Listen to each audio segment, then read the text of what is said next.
लहान मुलांना कोणती खेळणी द्यायला हवीत आणि ती कधी द्यायला हवीत?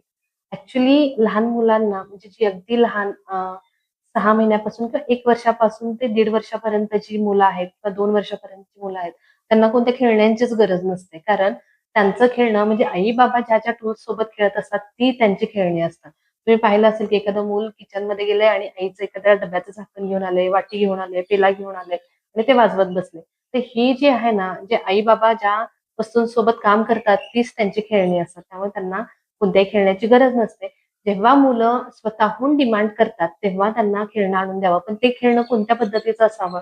ते ब्रेन बूस्टर आणि एक प्रकारचं क्रिएटिव्हिटी तयार करणारं खेळणं असावं. जसं की पझल्स असतात.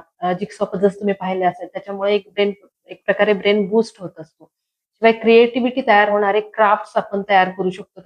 त्यासाठी आपण त्यांना पेपर, दोरा, कलर्स अशा पद्धतीची काही सामग्री पुरवून आपण त्यांना ते क्राफ्ट्स तयार करायला बूस्ट करू शकतो. आणि हळू-हळू त्यांच्यामध्ये एक प्रकारचं चेंज तुम्हाला बघायला मिळेल, की ज्या खेळण्यामधून त्यांना काहीतरी शिकायला मिळतंय, अशा पद्धतीचीच खेळणी ते प्रिफर करायला लागतात.